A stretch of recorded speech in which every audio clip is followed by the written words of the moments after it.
20 de julho de 2011, sábado. Disfunção motora, formigamento, perda de fala. Não consigo entender direito de onde isso veio. Foi tudo tão rápido. Minha família de longe conversa sobre isso também. Não conversam comigo. O que sabem não foi por mim. Eu não disse nada. Mas todos percebem. É visível a todos.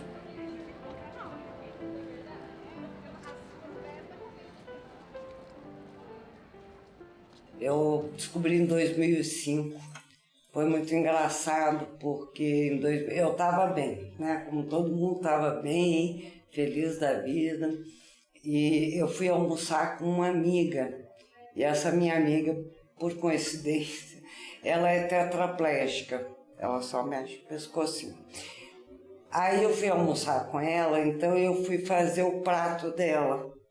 Quando eu voltei com o prato dela, ela falou para mim: Ana, você sempre teve um andar esquisito, mas hoje está demais. O que você tem? Porque até no meio médico não é muito conhecido. A gente vê isso eu vi isso, porque eu passei por ortopedista, passei por clínico geral. Ninguém nem desconfiava que fosse a esclerose que estava surgindo uma possibilidade. Portador, eu acredito que seja desde os 17, 18 anos, que é quando eu comecei a sentir dores nas pernas, mas até então eu não sabia o que era. Eu vinha a ter o diagnóstico mesmo com 32 anos. Foi diagnosticado com esclerose múltipla, 32, 33 anos, uma coisa assim. Eu estou com 67, então já faz um bom tempo já. Em 2016, acho que, se eu não me engano, lá por outubro, novembro, a visita dupla, durou, fui em vários oftalmos, fui no oftalmo para ver, não imaginava também, não diagnosticou nada, fiz vários exames de vista. Eu estava com uma dormênciazinha na lateral do pé direito. Nada, uma dormência. De manhã eu falei assim, faz o seguinte, vai lá, paga uma consulta só pelo menos para te tirar da cabeça o que é isso. Daí pegou uma consulta, foi com o médico, ele fez um eletro da cabeça, ele viu que deu alterado, só que ele me falou, olha, o seu eletro deu um pouquinho alterado, só que para mim ter certeza do que você tem, para mim te falar, eu preciso de uma ressonância. Somente assim eu vou poder te falar o que você tem. Eu estava internada no Hospital Oswaldo Cruz, me levaram para um outro hospital para fazer a ressonância magnética, ainda daquela época que era três solos, né? Três andares, eu não sei como é que chama, subsolos, entende? Então, e aí deu esclerose múltipla.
A esclerose múltipla é uma doença autoimune na qual o seu corpo vai atacar a sua célula, não chega a ser bem a célula neural, né, a célula nervosa, porque a célula nervosa, ela é assim, ela é uma estrelinha e ela tem um rabinho, e esse rabinho, ela tem tipo uma fita isolante que passa nesse rabinho. Então as suas células imunológicas, o seu corpo começa a atacar esse rabinho, essa fita isolante, e ela vai destruindo isso daí, vai destruindo essa bainha de mielina, que é essa fita isolante. E nisso dá problema na condução nervosa e dependendo da área que atacar, ela acaba ocasionando o sintoma. Ela não destrói o neurônio, ela destrói essa bainha. O primeiro impacto é muito ruim. O primeiro impacto é muito assustador. Depois você vê que não é tão ruim, ou pode não ser tão ruim. Eu fiquei meio balançou, né? Porque a gente fez esclerose.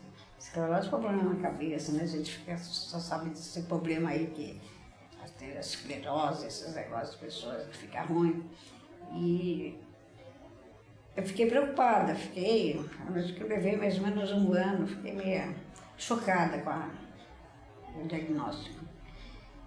E depois a perna foi parando, eu fiquei praticamente quase 10 anos sem andar, sem movimentar braço, perna, só mexendo a cabeça. Então, vale a importância de um bom diagnóstico, né, tanto da parte médica quanto da fisioterapia, que nós iremos trabalhar em cima disso.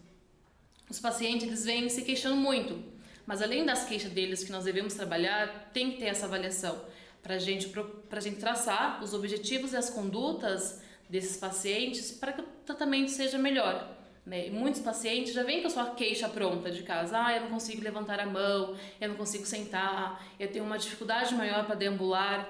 Então a gente vai trabalhar sim as queixas do paciente, mas também o que nós estamos vendo na avaliação. Não tem um padrão para a esclerose. Cada pessoa pode manifestar de um jeito. Vai depender, assim, você pode conversar com 30 pessoas, vai ser 30 sintomas diferentes. Nenhum vai ser igual, vai ser bem diferente. É uma gama de sintomas, não tem jeito. Tenho lesões no encéfalo, em algumas regiões de sensibilidade. Tenho também uma região, uma lesão numa região que é de emoções, de temperamento. É uma lesão irreversível e a minha lesão maior está na coluna, entre C4 e C7, né, nessa região. Por isso que todo o meu lado esquerdo perdi força, perdi coordenação, sensibilidade. Porque depende muito, é muito variável mesmo, não tem como. Porque tem gente que só tem dor, tem gente que só tem formigamento e tem gente que praticamente nem respira. Dá problema respiratório, problema para andar, parte motora. Então realmente não tem padrão.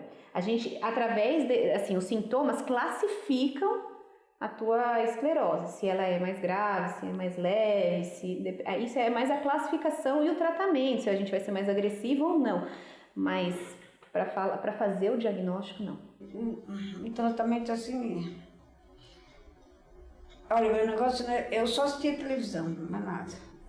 Quando dava para assistir, e ficava deitado, sentado, mais nada.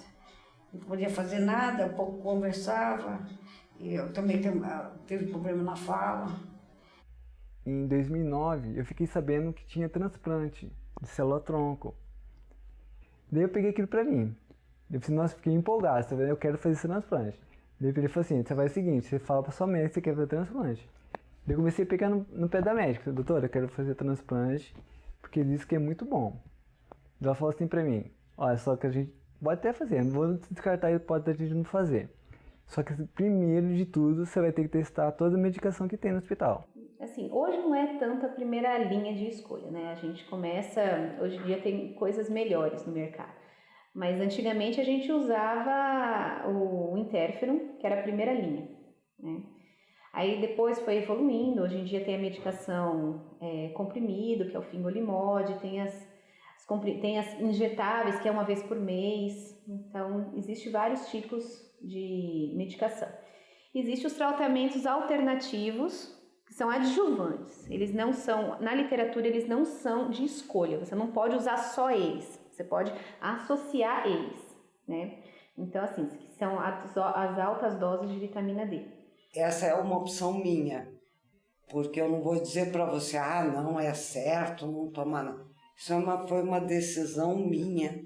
Há muitos anos eu resolvi parar, falei, eu não quero mais tomar nada e quero que a vida siga o curso que ela tem que seguir, entendeu? E não me arrependo, mas eu não estimulo ninguém se você toma, entendeu? Eu não recomendo, porque eu acho que isso é uma coisa individual, né? Para mim, foi a minha decisão. Eu tenho umas decisões fora do padrão, né? Então, é minha, serve para mim, não serve para você nem para outra pessoa. São 2 etapas para o transplante. Fiz a primeira etapa, que é uma quimioterapia bem fraca, só para soltar as células do osso. Daí fiquei internado lá uma semana, só que eu fiz 2 dias de quimioterapia fraca. Eu peguei e voltei para casa. Daí a médica falou assim, agora vai ser o seguinte, você vai ter que dar um remedinho para me tomar, uma injeção, tipo uma insulina. Você vai aplicar todos os dias para ir soltando as células. Só que todo dia você vai ter que vir no hemocentro fazer um exame para ver se a célula está solta no corpo, para a gente poder fazer o transplante. Isso é tudo bem. Disse, e nesse tempo seu cabelo vai cair. Eu falei, já não tenho muito cabelo, para mim não vai ter diferença. Ele falou, tem um medicamento novo no mercado, que aqui no Brasil, lá fora já tem, faz tempo, aqui no Brasil está começando agora. A única coisa é que você vai ter que entrar pela Unesp, ou, né, que não tem no sistema, no hospital não fornece, vai ter que entrar com ação judicial. Mas primeira coisa, você vai ter que ficar em observação aqui na Unesp, aqui em Botucatu, para ver se o seu corpo vai ter alguma reação ou não. Eu tomei, fiquei lá, tudo ok, então agora começa a tomar esse. Voltei para a cidade, entrei com ação judicial para adquirir esse medicamento e normal. Daí com o tempo agora tem um genérico, né, que mudou para o genérico e até hoje o genérico não é. O genérico foi horrível. Eu tomei o genérico, assim, porque vem 2 cartelinhas. Na segunda cartelinha da primeira caixa eu tive um surto. Não deu certo o genérico. Aí agora voltou para o original. O original eu entrei com ordem judicial. Que fez assim, aplicava num braço, aplicava uma seringa, daí tirava o sangue e passava numa máquina, daí dividindo tudo. Glóbulos brancos, glóbulos vermelhos, plaqueta, células, dividia tudo. Daí no outro braço voltava só o sangue, puro, sem nada. Daí eu fiz, não foi nada do que eu imaginava, eu achei que, nossa, não vou aguentar, mas sim, não é fácil, logicamente que não é fácil, mas não é um bicho de 7 cabeças também. Daí quando foi sexta, eu cheguei na sexta, fiquei sexta, sábado e domingo, só fazendo exame, fiz eco, fiz tudo pra ver como que tava o meu organismo por dentro, coração, essas coisas. Daí eu falei assim, como a gente vai começar a quimioterapia muito forte, a gente não vai ficar aplicando direto em você, então a gente vai colocar um catéter. A enfermeira veio falar pra mim quanto que tava, os glóbulos brancos, vermelhos, plaquetas, células. Hoje tá zerado. Hoje você, pelo amor de Deus, não bate, não cai, não faz nada. O que você fizer agora pode ser trágico. Então evita. Não é que você não vai levantar, você não vai poder... Não, mas evita. Você não pode bater, nada. Eu não tava sentindo nada. Pra mim, tava normal. Só que eles iam falar que tava tudo zero. Eu falei, meu Deus, então eu tô morto-vivo. Morto de pé. Daí, só que a recuperação é o quê? É pegar as células. Então eu tinha que voltar a subir de novo. Chegar nos 200 mil, 300 mil, tudo de volta. Isso agora já não diz respeito somente a mim. Vejo os olhares perdidos da minha família. Dói tanto neles quanto em mim. Mas eu não sei como ajudar. Eu não sei como me ajudar. Mas acredite, eu tô fazendo o máximo que posso. Renato me deu a notícia por telefone, que ele tinha acabado de voltar do médico. Ele me explicou por cima, na verdade, do que ele tinha ouvido, né, da médica, mas até então a gente não sabia absolutamente nada, né? Eu acho que, inclusive, todo mundo usa o termo esclerosado errado, né? Os esclerosado para quem é maluco ou já é meio gaga, mas né, quando hoje a gente escuta, a gente já fala, né, fala assim, não, tá errado o termo, então quer dizer...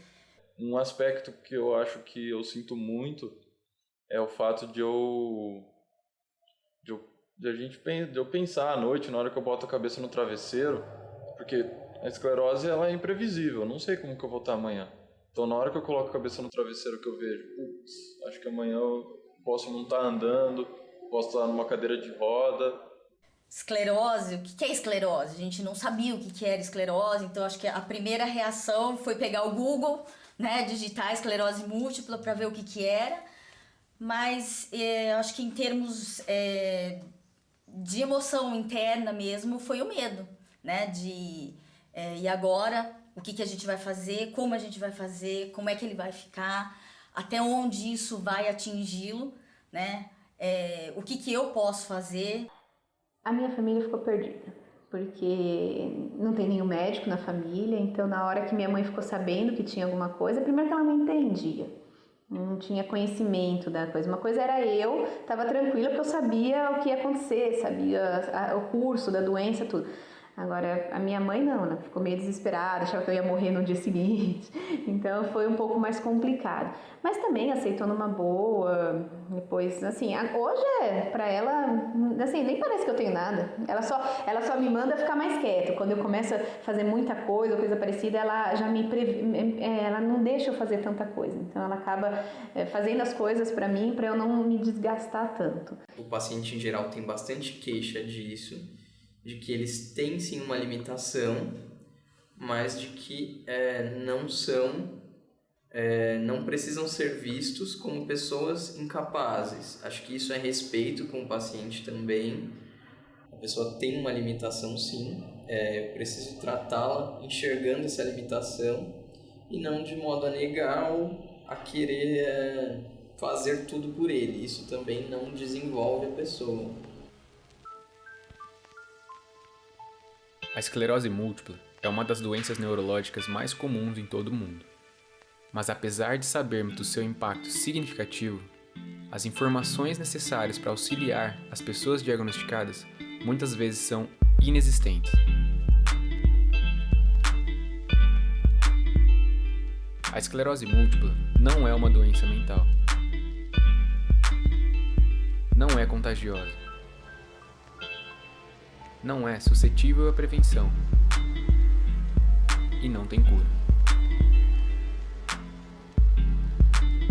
Dados da OMS, em parceria com a Federação Internacional de Esclerose Múltipla, mostram que o número de portadores subiram de 2.100.000 no ano de 2008 para 2.300.000 no ano de 2013. A média nacional é de 18 casos a cada 100.000 habitantes. Segundo o Ministério da Saúde, 30.000 pessoas convivem com a doença no país. O tratamento é custeado pelo governo federal e os remédios são distribuídos pelo governo estadual através do SUS. Eu sempre fui uma pessoa que tinha 2 empregos, porque eu gostava muito do que eu fazia, que era em televisão. E eu gostava muito de fotografar. Então eu era, além de tudo, era de freela, trabalhava de fotógrafa para Veja, Estadão. Se eu digo para a pessoa que eu quero, eu vou, eu consigo. Eu caía muito, e para levantar, tinha que me ajudar, e às vezes eu levantava sozinha, porque eu ia junto com o cotovelo. E eu sei que não.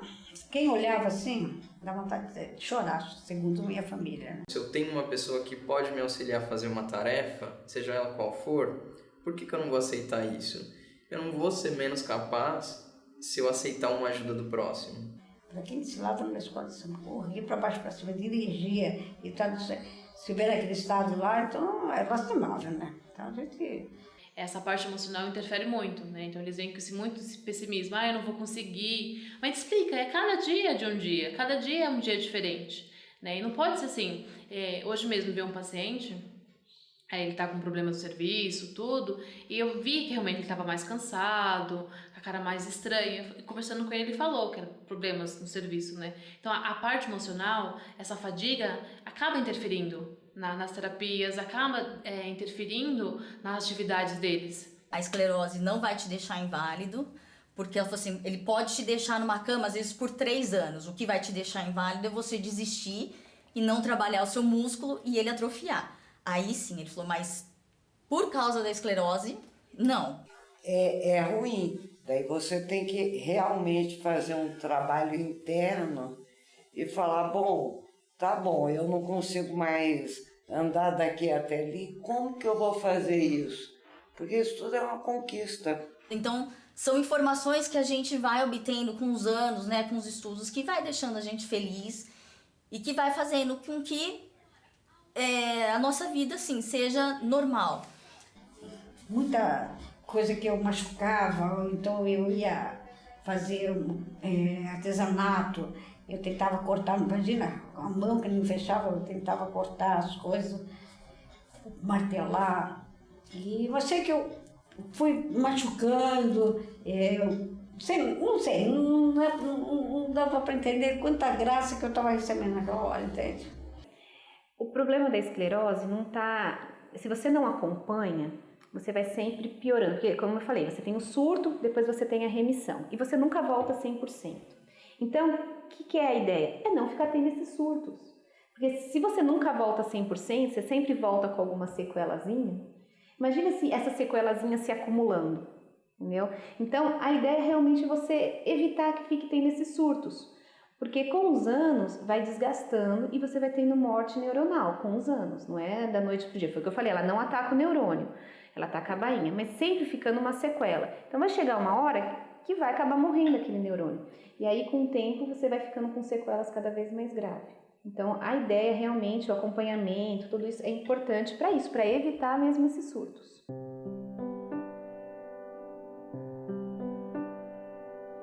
Faculdade, trabalho e remédio na geladeira? Comprimido diário? Tenho uma rotina que me foi imposta. Tenho novas responsabilidades. Tudo bem, eu entendo. Mas não é tão fácil assim. Esse corpo mole, cheio de dores. Quem eu sou? Já não me reconheço mais. Tudo isso ainda é muito confuso. Por favor, eu prefiro ficar sozinho.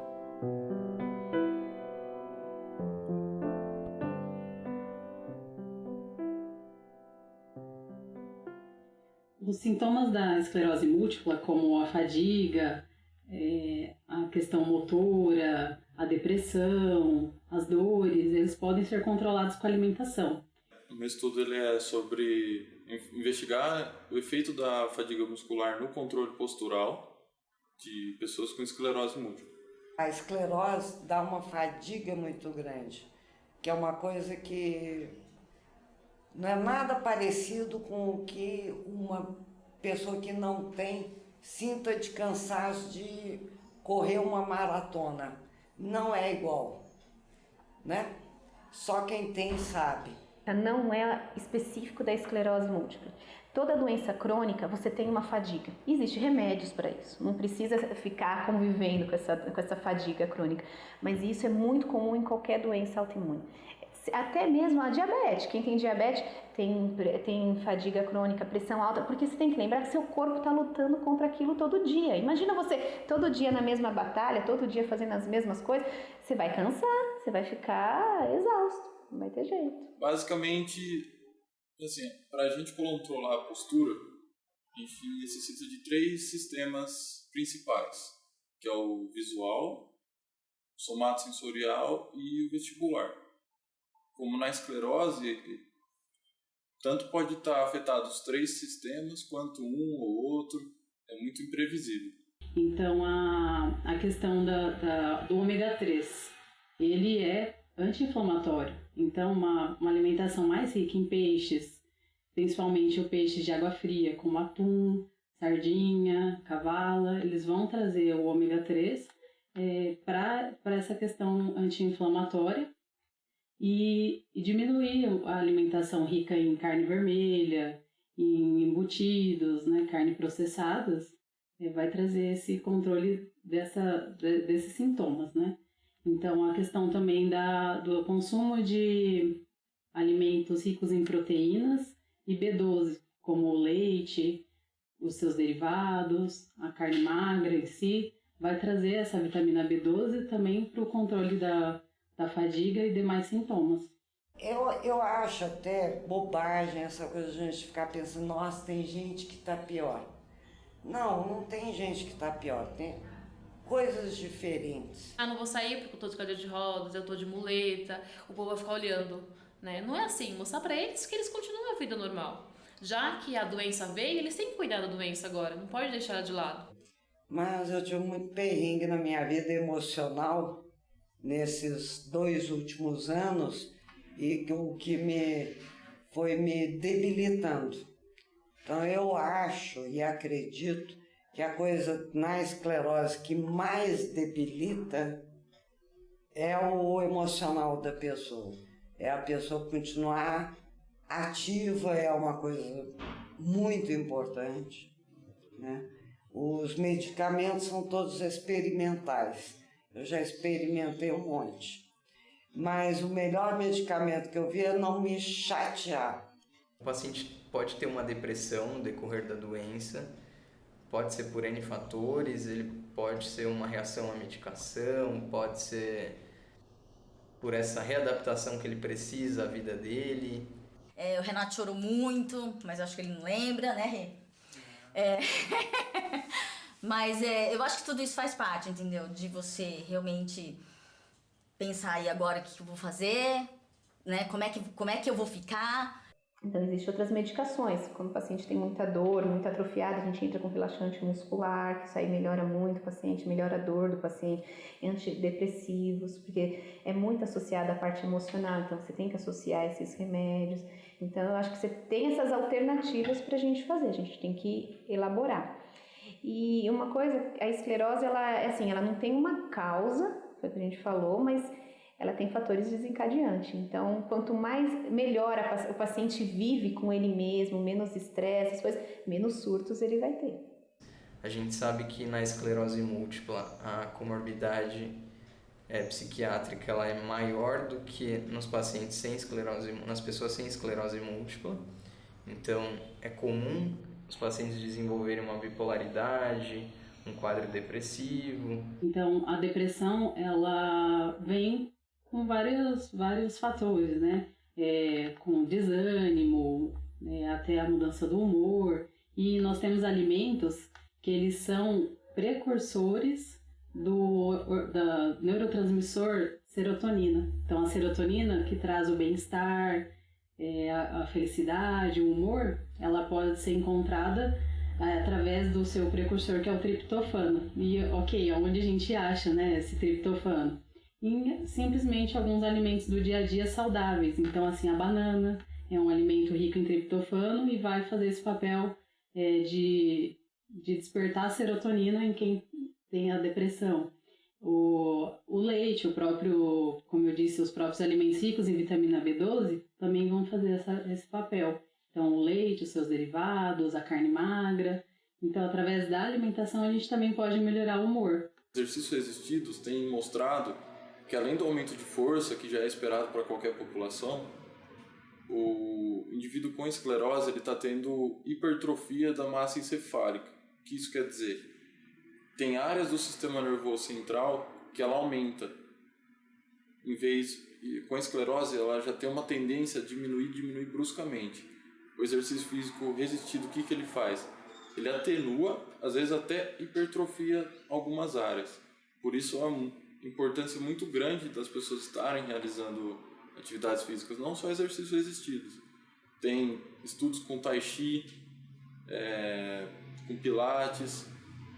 Esses estudos mostram, por exemplo, a fadiga, que ela diminui. A percepção da pessoa em relação à fadiga, ela vai diminuir.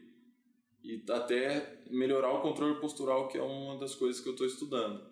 Então, exercício físico é muito importante, muito mesmo, para pessoas com esclerose. Mas quanto tempo demora isso? Aí é uma coisa de cada um, né? Quanto mais você se abre para o novo, para as experiências boas, para você orienta e a pessoa adere a isso, realmente o tempo não é muito grande, não.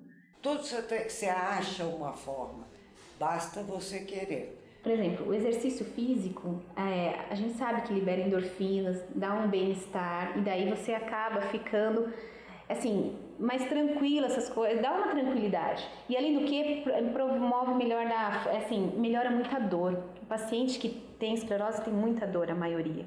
Então, você com o exercício físico, você melhora o tônus muscular, essas coisas, e melhora a tua dor. E ajuda, foi o que eu falei, você fica mais tranquilo, você tem aquele bem-estar, evita você ficar entrando tanto em surtos. Tá? Por isso que é importante a parte do exercício, como qualquer outra doença crônica. A nutrição também, se você come bem, assim, toda doença autoimune está relacionada à alimentação. Hoje, por que a gente tem mais doença autoimune hoje do que a gente tinha muito antes? Porque a gente come tudo errado hoje, né? A gente come muito fast food, a gente come... E querendo ou não, isso daí acaba desencadeando doenças, não tem jeito, entendeu? Então, se você tem uma alimentação mais saudável, você tem muito mais, assim, menos chance de aparecer alguma doença autoimune ou então controlar a tua doença. Tanto tempo, tantas lições, ela chegou e ficou. Ela, sujeito indefinido. Indefinido, mas que se sente a presença, bem sabendo. Não sei se entendi realmente como lidar ou se foram os anos que ajudaram. Mas hoje já não brigamos mais. Ela me ensinou algo muito importante. Agora eu sei o meu limite.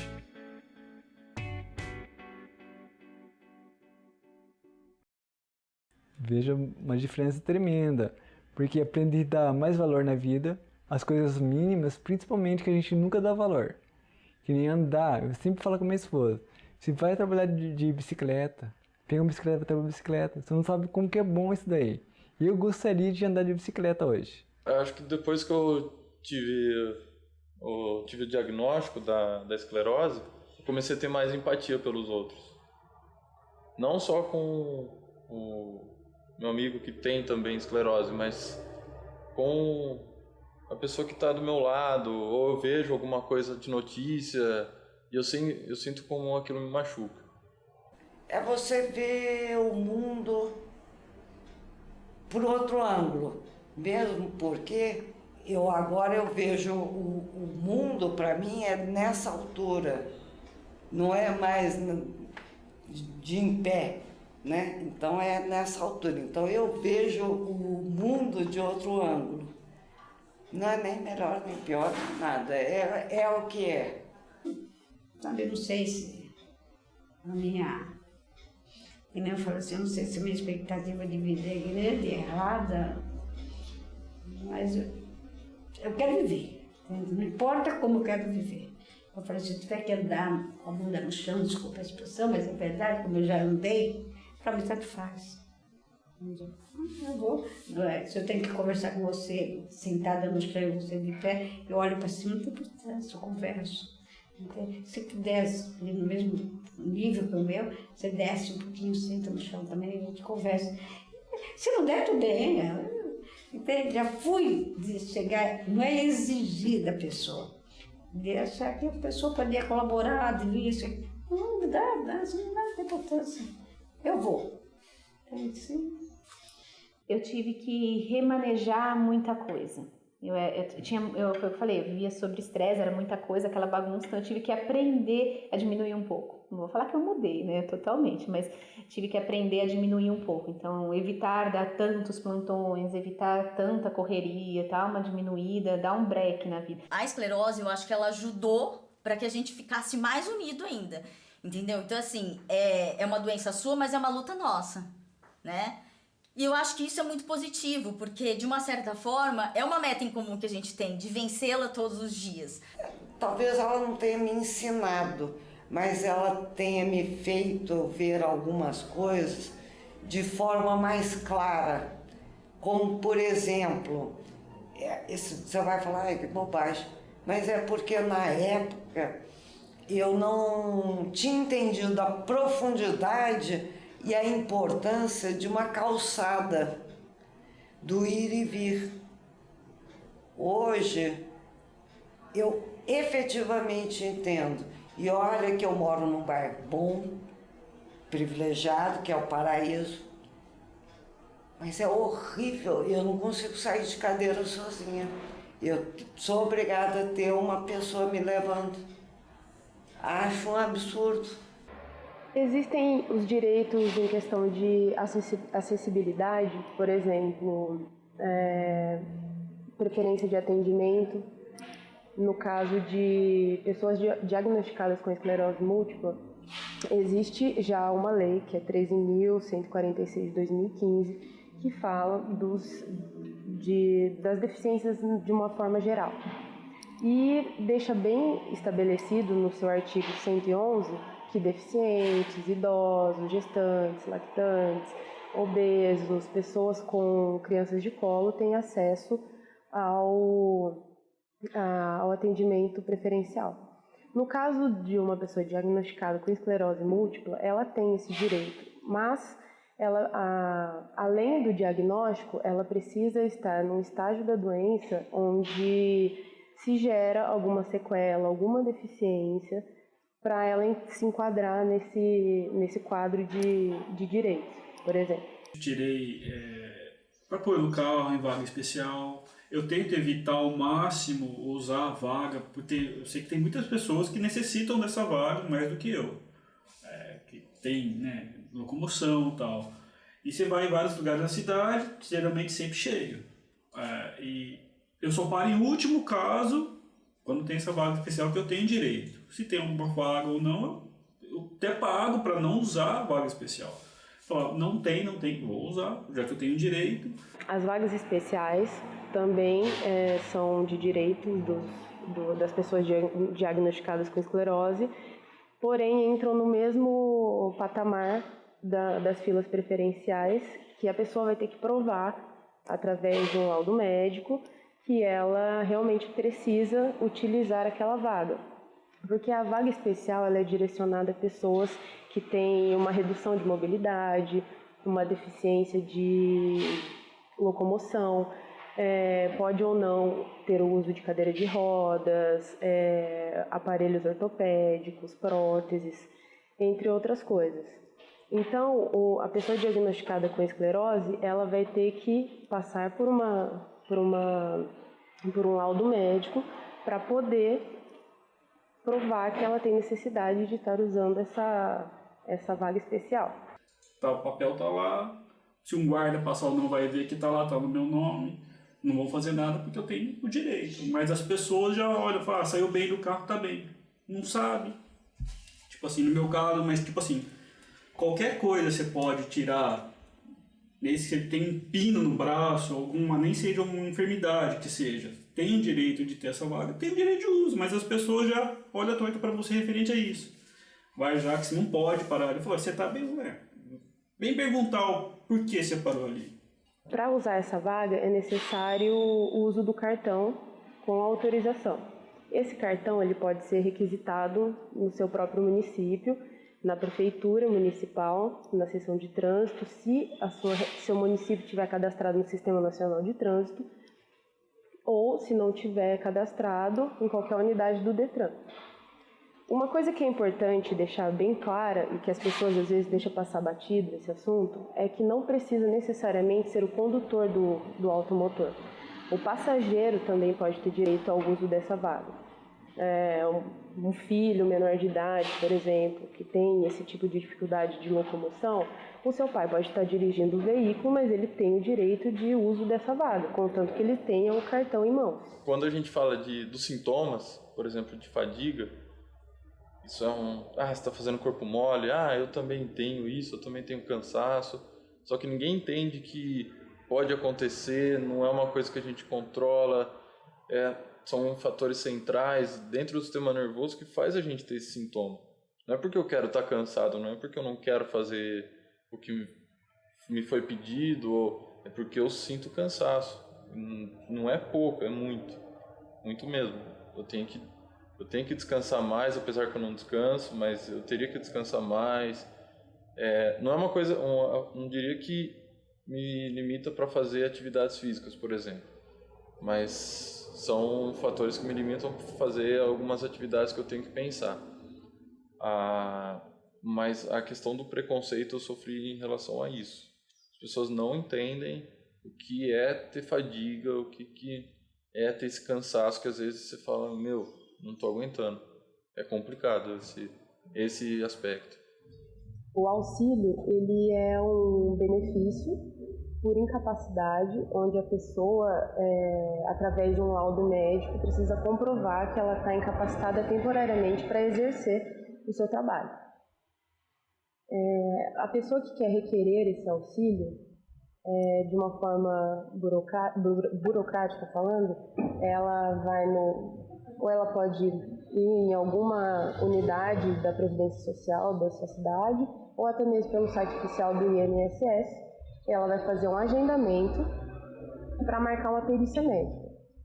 Nessa perícia, ela terá que levar os documentos que estão todos estabelecidos no próprio site. Quando ela for fazer o agendamento, já vai ter os documentos que ela precisa levar. E ela vai passar por essa perícia. Se nessa perícia ficar constatado que ela está com uma doença que impede que ela exercite sua função por um tempo determinado, ela vai ter direito a esse auxílio. E no caso do portador de esclerose, ele entra nisso. Se ele estiver, por alguma progressão da doença, com alguma dor muito forte, ou alguma paralisia de algum membro, que seja algo temporário, que com a reabilitação ele possa voltar a exercer a função dele futuramente, ele pode entrar com esse pedido de auxílio doença. Infelizmente, faltavam 3 anos para eu me aposentar por tempo de serviço. Mas, sabe que empresa, independente da empresa, não vou falar a empresa que eu trabalhava para não falar mal, né? Que era uma emissora de TV grande. Eu poderia ter, se eles tivessem tido um pouquinho de coração, porque afinal de contas trabalhei lá 17 anos. Eles sabiam da minha situação e eles poderiam não ter me mandado embora. Porque isso me prejudicou, é uma das coisas das minhas chateações, né? Porque eu fiquei sem plano de saúde, né? E você se aposentar é mais difícil. Você se aposentar por invalidez. Enfim, me causou um monte de problema. A aposentadoria já não é uma coisa temporária, é uma coisa permanente.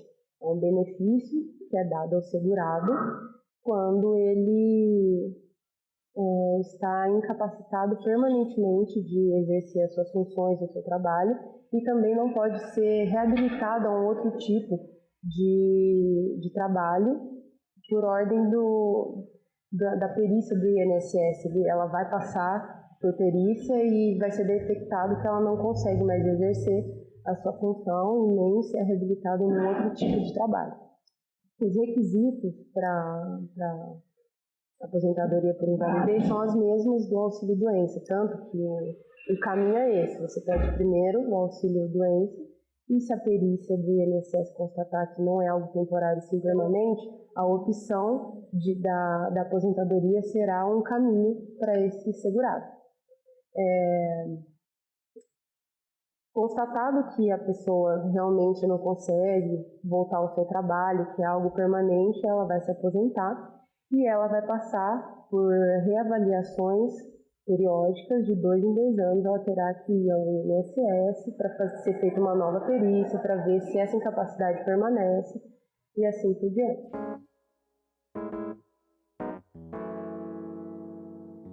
Como diria Vinícius, a vida é a arte do encontro, embora haja tantos desencontros pela vida. E nesse vai e vem da vida, me reencontrei, me redescobri. Agora eu gosto do que vejo e do que aprendi. As cicatrizes contam as histórias, as mesmas histórias que movimentam a vida e criam essas cicatrizes. E assim, fazemos parte desse ciclo por múltiplas razões.